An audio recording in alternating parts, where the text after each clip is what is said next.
The man history remembers as Barbarossa Redbeard was not born into power. His birth name was Keter, son of a simple potter on the island of Lesbos, then under Ottoman rule. His early years were quiet, shaped by fishing boats, merchant ships, and the salt sting of Aegean winds. But the sea, even in its calm, was never safe. The Mediterranean in the late 15th century was a cauldron of conflict. Spanish and Portuguese navies pushed south. Genoese traders dominated the western routes. And the Knights of St. John Christian crusaders turned privateers raided Muslim ships across the open waters. These attacks were not just military. They were personal. Muslims were enslaved, ships burned, homes on the coast sacked. Keter grew up in this tension, alongside his three brothers, Arouj, Ishaq, and Ilyas. He learned navigation, shipbuilding, and survival. But it was his brother, Arouj, who first turned to the life of a corsair, a licensed pirate. With a small crew and a fast ship, Arouj began to intercept Christian vessels off the Aegean and North African coasts. When their brother Ilyas was killed in one of these battles, and Arouj was captured and enslaved by the Knights of Rhodes, the course of Keter's life changed forever. Eventually, Arouj escaped captivity and returned with vengeance in his heart. The two surviving brothers relocated to North Africa, where they joined a resistance against Spanish colonizers who had seized much of the coastline. Their base became Algiers, not yet an Ottoman stronghold, but a city caught between empires. There, they rose to prominence not just as pirates, but as defenders. They rescued Muslim captives from Christian ships and launched raids on Spanish garrisons. The people of Algiers saw Arouj and Keter as liberators, not outlaws. Their success grew, and with it, their fleet. But so did their enemies. In 1518, the Spanish launched a full-scale assault on Algiers. Arouj was killed in the defense of the city struck down, as he tried to hold a fortress under siege. His body was paraded as a trophy. He had become a symbol of resistance, and now a martyr. Keter was left alone, but not broken. He assumed command of the fleet, of Algiers, and of his brother's legacy. The Ottomans, watching from afar, saw his potential. Keter offered Algiers as a vassal to the Ottoman Sultan in exchange for protection. The Sultan agreed, and Keter was appointed Beylerbey, or governor, and granted ships, soldiers, and supplies. From this moment, Keter was no longer just a corsair. He was an agent of empire. The Mediterranean would soon know his new title, al-Din Pasha, and more famously, Barbarossa, for the deep red beard that struck fear across European waters. But this was only the beginning. Barbarossa's transformation from pirate to admiral was not just a change in title. It was a shift in strategy, in ideology, and in the very nature of Mediterranean warfare. What once were raids would become calculated campaigns. What once was a personal vendetta would become a state-sanctioned war machine. The seas were no longer neutral. Every coastline was a battlefield. Every port, a potential base. And at the center of it all sailed Barbarossa, no longer a boy from Lesbos, but the future ruler of the sea. When Keter became Barbarossa, he didn't just inherit a name, he inherited a war. Spain, emboldened by their Reconquista and colonial wealth, was tightening its grip on North Africa. Algiers, though newly under Ottoman protection, remained a battleground between empires. In 1519, Barbarossa solidified the pact that would define his rise. He formally offered Algiers to Sultan Selim I. The Sultan, recognizing both Barbarossa's skill and the strategic value of Algiers, accepted. Keter was now not just a pirate or governor. He was appointed Beylerbey of the Western Mediterranean, given the full backing of the Ottoman war machine. For the first time, an empire stood behind the sails of a corsair. Ottoman shipwrights arrived in Algiers, War galleys were constructed with sleek hulls and reinforced rams. Iron cannons were brought from Anatolia, cast with longer barrels for better range. Soldiers were trained in rapid boarding, disciplined archery, and naval formations. Barbarossa now commanded more than a fleet. He commanded an ideology, total dominance at sea. His first campaigns as an Ottoman admiral were brutal and brilliant. In 1520, he launched raids on the Balearic Islands, torching Spanish storehouses and liberating Muslim captives. In 1524, he sacked the port of Valencia, capturing 2 Spanish nobles and demanding a massive ransom. His ships were ghosts striking at night, vanishing before dawn. Their red sails became a symbol of fear for every coastal town west of Sicily. But Barbarossa wasn't acting alone. He formed alliances with other corsair captains, Muslim and even Christian defectors. Among them was Sinan Raiz, a Jewish convert who became one of Barbarossa's most trusted lieutenants. Together, they coordinated attacks not just on shipping routes, but on strategic naval choke points, Gibraltar, Sardinia, Malta. Europe responded with fury. In 1529, Charles V of Spain, Holy Roman Emperor and ruler of vast European and colonial territories, ordered a massive naval response. Dozens of ships under Andrea Doria, Genoa's most famous admiral, were dispatched to hunt Barbarossa and reclaim North Africa. Barbarossa met them with cunning. He feigned retreat, luring enemy fleets into narrow straits where his smaller ships could outmaneuver the bulkier European galleons.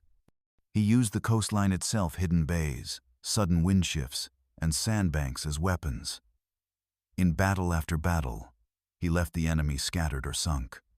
By 1533, Barbarossa's reputation had outgrown Algiers. He was summoned to Istanbul by Sultan Suleiman al-Kanuni Suleiman the Magnificent. There, the aging corsair stood before the most powerful monarch in the Muslim world. He was offered not exile, nor rebuke, but honor. The Sultan appointed him Capudan Pasha, Grand Admiral of the Ottoman Navy. It was the highest naval title in the empire. With this title came a fleet of over 100 ships, most newly built in the great shipyards of Galata and Tersane. These weren't pirate vessels anymore. They were machines of state fast, iron-braced, wind-maneuvered, and crewed by professional Ottoman Marines. Barbarossa was no longer a thorn in Spain's side. He was now the architect of Ottoman naval policy. And he had one goal: to break Christian naval power in the Mediterranean. But he didn't just command ships. Barbarossa reorganized the Navy's entire structure. He instituted strict training, enforced discipline, and introduced modular fleet units that could sail independently or combine for massive assaults. His strategies laid the foundation for Ottoman naval operations for the next century. Christian Europe was uneasy. Pope Clement VII called for unity among Catholic states. Spain, Venice, Genoa, the Papal Fleet, even Portugal, began forming a coalition to stop him. Barbarossa welcomed it. He knew that the greater the enemy, the greater the legend. In the autumn of 1538, the sea boiled with warships. A coalition had been formed, the largest Christian naval alliance in a century. Under orders from Pope Paul III, the fleets of Spain, Venice, the Papal States, and Genoa united against one man, Barbarossa. The Holy League, as they called themselves, was led by the famous Genoese admiral Andrea Doria, a veteran of dozens of sea campaigns. He brought with him over 200 ships, carracks, galleys, and frigates, armed with thousands of soldiers and the full backing of Europe's powers. Their objective was clear: eliminate Barbarossa and restore Christian supremacy in the Mediterranean. Barbarossa, now Capudan Pasha, had at his disposal barely half that number. His fleet, assembled from Ottoman shipyards and Algerian corsair ports, was smaller but faster, lighter, and commanded with precision. More importantly, he knew the terrain. The narrow coasts and shallow waters of Preveza, a small Greek harbor along the Ionian Sea, would become his shield. As Doria's armada approached, Barbarossa made a bold decision. He would not fight in the open sea. He anchored his fleet inside the Gulf of Arta, a position Doria believed was a trap. The Christian fleet tried to blockade the Gulf, expecting Barbarossa to be cornered. But Barbarossa understood what Doria did, not the shifting winds of the Ionian, the shoals that made heavy ships sluggish, and the psychology of sailors under stress. As Doria hesitated, Barbarossa struck. On the 28th of September, at dawn, the Ottoman fleet surged from the Gulf in a tight formation. The lighter Ottoman galleys swerved and darted between the heavier Christian ships. Wind favored the Ottomans. Doria's larger ships couldn't maneuver fast enough to respond. Barbarossa ordered a flank attack, catching the League's left wing off guard. Cannons thundered from low-decked Ottoman galleys, smashing into European hulls. Musketeers fired from raised platforms.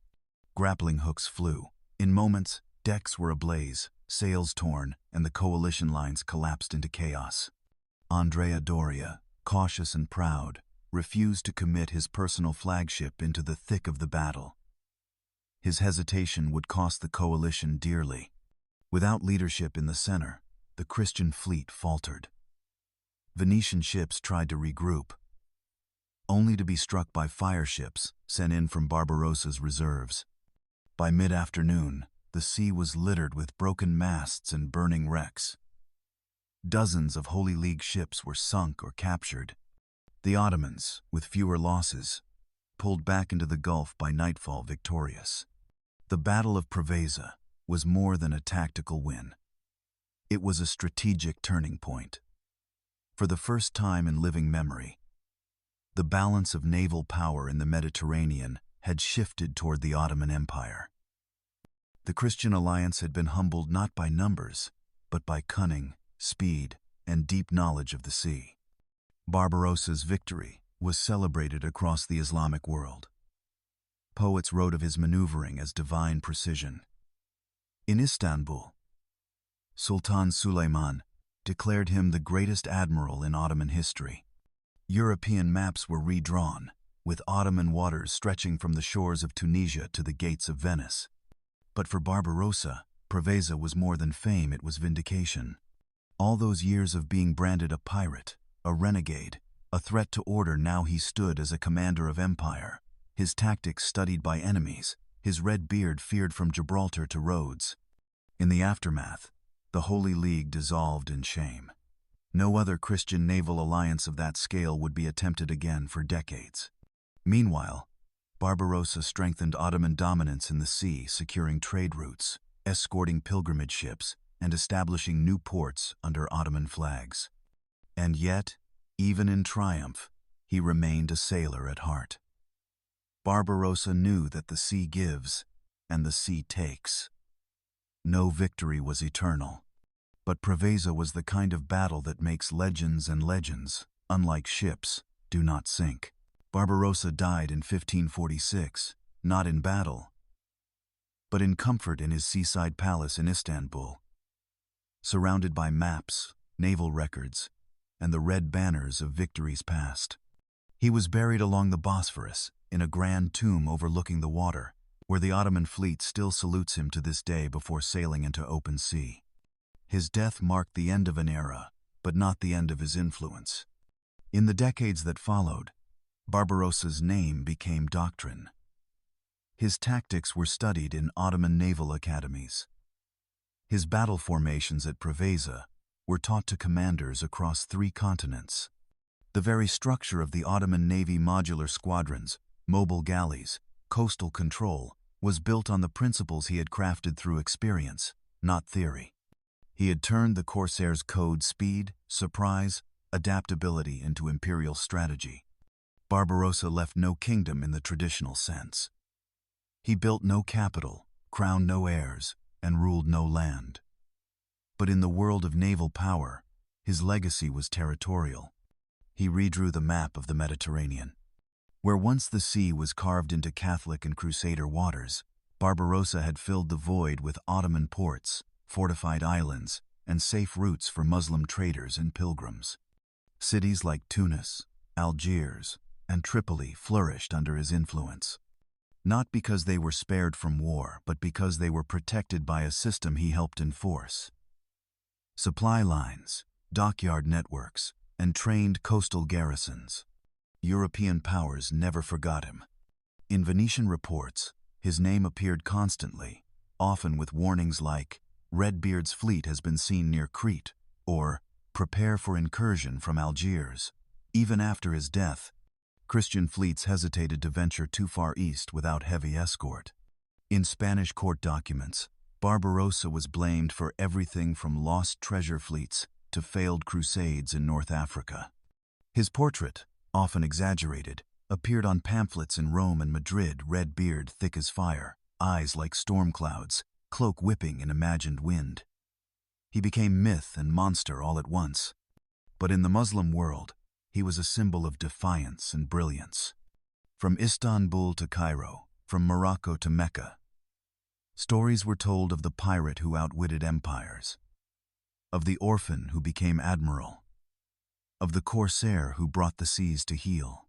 He wasn't just a warrior, he was a navigator, a diplomat, a tactician. His personal fleet, once a collection of scavenged ships, became the model for future Ottoman squadrons. Many of his most trusted captains, including Turgut Reis and Sinan Reis, would rise to prominence after him, continuing the corsair tradition under the Ottoman flag. Their exploits in Malta, in the Adriatic, and even in the Atlantic would echo the foundations Barbarossa laid. Even centuries later, his legacy endured in subtle ways. Ottoman naval drills in the 1700s still opened with maneuvers named after his engagements. Naval banners bearing his insignia, a stylized red crescent and anchor, were flown until the empire's collapse. And in modern Turkey, his mausoleum is preserved, not just as a tomb, but as a monument to national pride. Naval officers still hold ceremonies there before major deployments. The West called him a pirate. The Ottomans called him a pasha. History remembers him as both and something greater. For Barbarossa's greatest act wasn't a single battle or a bold raid. It was the transformation of piracy into policy, of individual ambition into imperial doctrine. He showed that the sea could be more than a frontier, it could be a battlefield, a network, a weapon. He mastered that weapon, and in doing so, reshaped a region for over a century. When his fleet sailed, its sails were red not just from color, but from the reflection of flame and sunset on water. He came from the islands, rose through war, and left behind a tide that no admiral could ignore.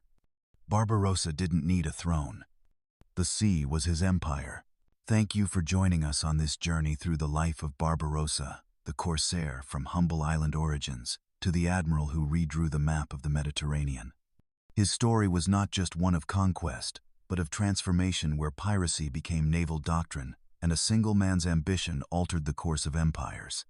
If you enjoyed this deep dive into forgotten history, consider subscribing for more long-form explorations of real events, battles, and figures that shaped the world.